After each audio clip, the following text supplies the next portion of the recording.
Greetings, fellow Kerbonauts! This is Nerdy Spaceman, and we're going to do another episode of a beginner's guide to Kerbal Space Program. In this episode, I'm excited to tell you we're going to put a science lab in orbit around the moon, and we're going to land on the moon, and we're going to gather some science, and I'm going to show you how that thing works. So, science lab with two scientists, because they're the ones that are going to be doing the researching. And we got ourselves Jebediah volunteered to pilot this thing, because that's good. We need a pilot. So what we're going to do is we're going to go ahead and launch this thing. Now, you guys have seen me put things into orbit a whole bunch of times, so I'm not going to waste your time with explanations of what I'm doing and how I'm doing it. So I'm just going to put this video on double speed, and I'll see you when I get there.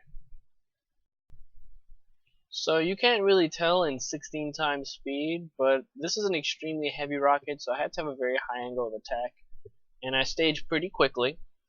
The second stage was pretty much dropped during circularization, so I got rid of that. And then once I got into orbit, the final stage pushed me all the way out to the moon, and from there it took me out all the way into orbit around the moon with, I think, about half a tank. I think it was something like half a tank. Okay, so here we are. We're in orbit around the moon. I'm going to go ahead and orient myself towards the sun because, you know, the sun is always full of energy and I like doing it. So there we go. Okay, that's good enough. Look at that. Shiny, shiny, shiny. Okay, so once we're up here, what we're going to go ahead and do is go back to the Space Center. And we're going to go and land on the moon now.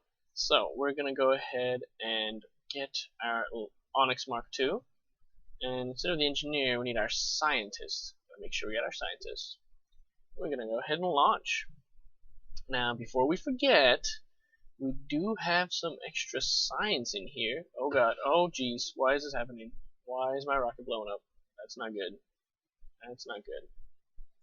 Let's see, go back here. Can you please not blow up on me? That's kind of cool. Why is this happening? Oh jeez. Okay, hold on. Hold on. I might have maybe clipped the engines or something, or we're too close to the bottom. God, that's horrible. Kraken's got my ship. Crap, Kraken's got my ship. Help. Alright, let's see here. Who do we got? Bob the scientist. Alright, let's launch. Oh, jeez. I was not expecting the Kraken to have my ship. What is going on here? There we go. Alright. Okay, so for some reason my ship was blowing up, but that's whatever. Okay, so we're gonna go ahead and grab our seismic data. Gotta love that seismic data. Gotta have it. Alright, we're gonna go ahead and keep that. We're gonna do an EVA. I'm gonna crawl up here, and we're gonna go ahead and take that seismic data. And we're gonna go ahead and board again. And here we are. Now this is a very powerful rocket, so I'm going to throttle to about that much. I don't think we need more than that. This is very powerful, so let's go do this thing. Alright, so you guys have seen me put things in orbit. I'm going to, oops, my door's still open. Okay, there we go. Alright, so you guys have seen me put things in orbit, so I guess I'll fast forward through this one too, and I'll see you there. Just like any other flight, this one went well. The rocket was very powerful, so I didn't have any issues getting into orbit at all. A nice angle of attack. First stage got me out of the atmosphere. Second stage got me to circularize. And then the third stage got me all the way out to the moon. I had to take some time to make sure I was properly aligned. Got me all the way out to the moon, and I was able to actually get there with a bunch of extra fuel left over. So when I got there, I adjusted my flight so I can get into that crater. Then burned retrograde to get all the way in there, and at the very end, I actually had extra fuel left over, so I got rid of the stage, but I got it stuck on me, so I had to do a little flip. But I figured it out, and I was able to land, and I was able to collect all of the science that I needed. Okay, so first order of business, we want to dock with a science lab. Now the science lab is all the way the heck out here. So what we need to do is we need to wait for it to get to about here, and then we can launch, and then while it's still catching up to us, we'll meet somewhere over here. So that's the trick generally, is you want to launch right as they're coming up behind you, and you're going to launch in the same direction that they're traveling. So we're still going to launch like east, like we normally do, but what we're going to do is we're going to wait for them to catch up first. So here they are, they're flying out here. Excellent, and that should be about good enough. So you're going to launch east to match the direction, and then adjust so you're pointing a little bit north so you can actually start getting closer to the orbit instead of just flying parallel to it. Got it close enough, adjusted my prograde at the apoapsis to get it as close as I could, and then from there I manually adjusted until my retrograde was on the marker. Got real close, got to as close as possible, and then killed all relative energy by putting retrograde on the target marker. And then I pointed towards the craft and had the craft point towards me, and the two of us slowly inched our way together until we got a safe and comfortable docking.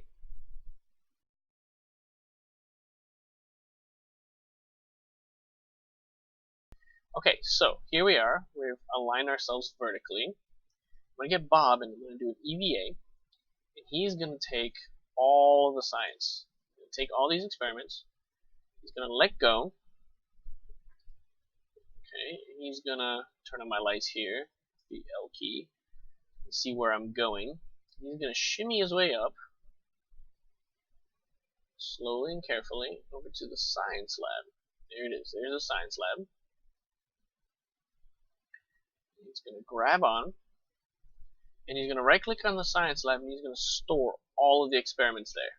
So now they're all stored here, so I don't have any experiments on my ship anymore.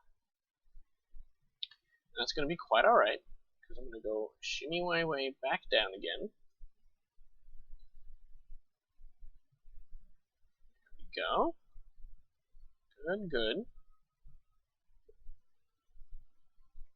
Okay. Okay, come on. And he's going to grab on. And he's going to board. Okay, so now I'm not going to go anywhere just because there's no need.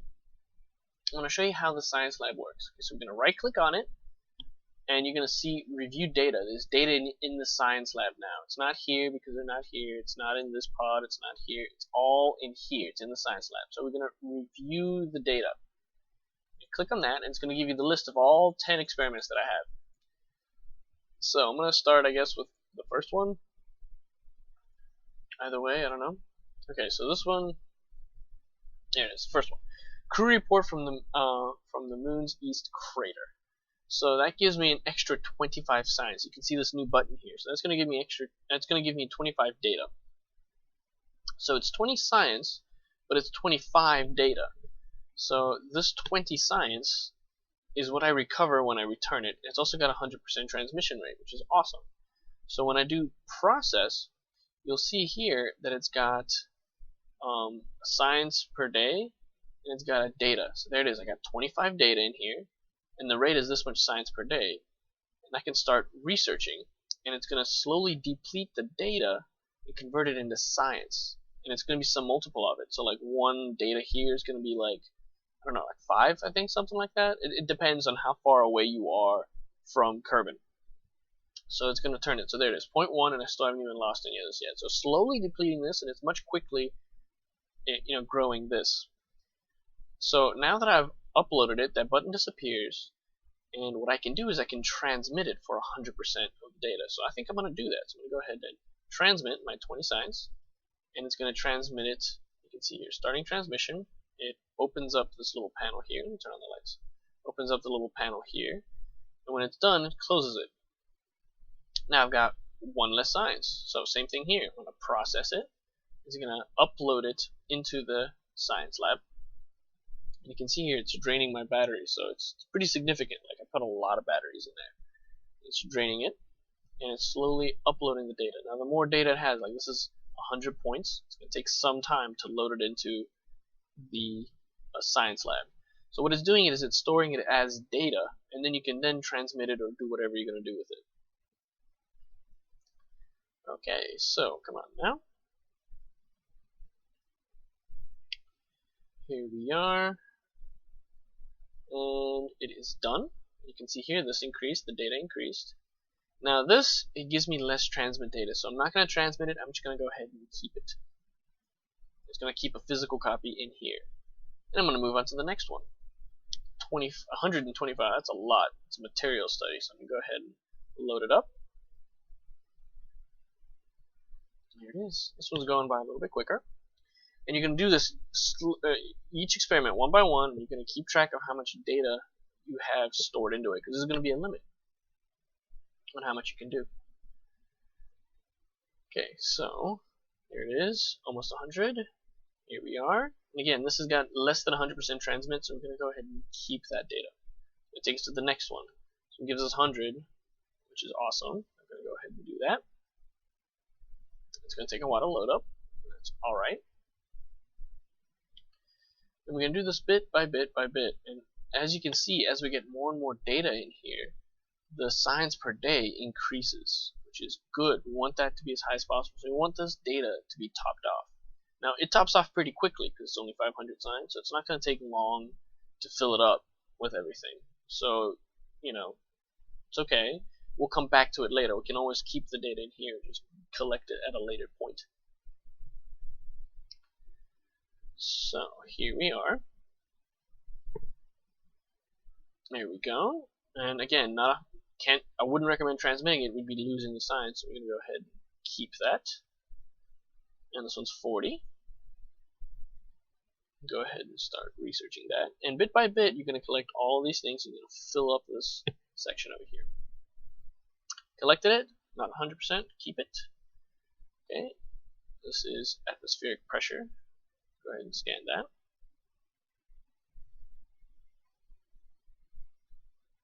It's good stuff. This can be a little time consuming when you do it the first time, but once it's in there, it's really totally worth it. There it is. Again, not 100%, so we're going to go ahead and keep it. This one's another 50 signs, or 50 data, I should say.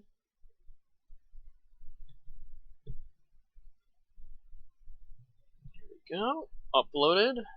Not 100%. Okay, keep it. Alright, another 30 in here.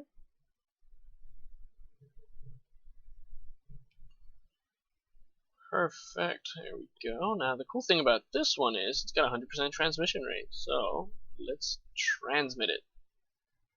Gonna start the transmission. There it is, and it's done. Transmitted.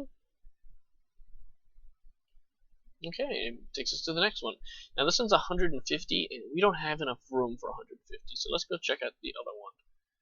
Okay, this one's got only 40. We've definitely got room for this one. So we're gonna go ahead and process that.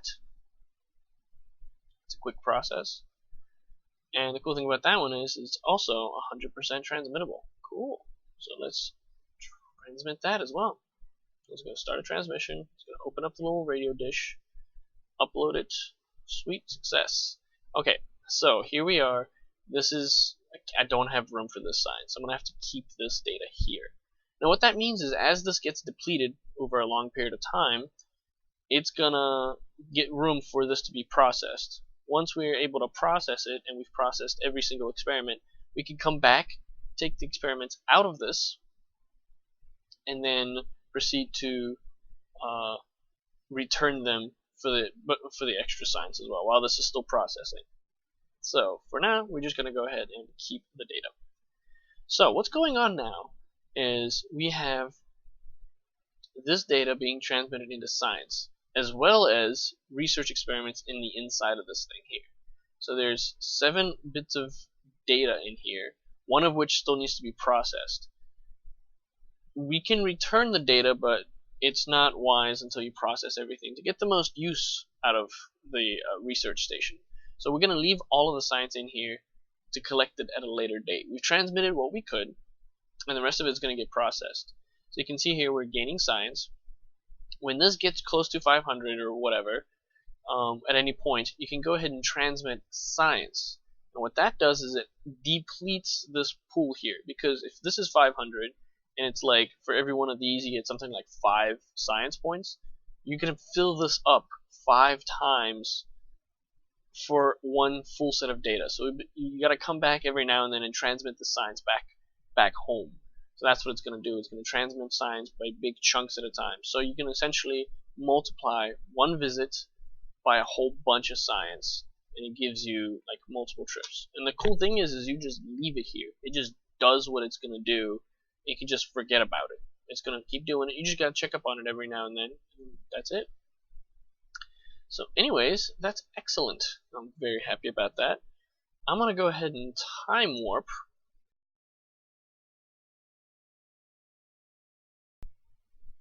At this point, I decoupled, turned my way around, set my escape node, time warped out there, and accelerated out there, but I forgot something. Now, one more thing I'm going to do, seeing as we have a lander here, and this is a science lab, I'm going to go ahead and switch to it real quick before landing back again on Kerbin. And I'm going to right click on this capsule here, and I'm going to rename the vessel. Now I'm not actually going to change its name. Well, I might actually. I'm going to change it to the Moon Science Lab, because I can do that. I'm going to change it to a station, and click on the OK. And then I can open up my map, and you can see here that it's now a station. It's my Moon Science Lab, and I'll be able to come visit it and drop off more science to it and everything. That's awesome. Super cool. Okay, switching back to my lander. Trajectory still seems good. And now I'm going to fly back home. Turned around and burned retrograde to get rid of all the extra fuel. Then I ditched that stage and re-entered, pretty uneventful. Got down to open my chutes and landed and tried to connect seismic, but it doesn't work in the water. And there it is, an extra 5 science, as well as the extra science collected from the transmission data. But yeah, that was it. That was a big adventure, and I hope you enjoyed it. I'm going to do in the next video the Midmas one, and it's going to be a lot quicker too. So yeah, I'll see you there. This has been Nerdy Spaceman. Stay safe and fly far.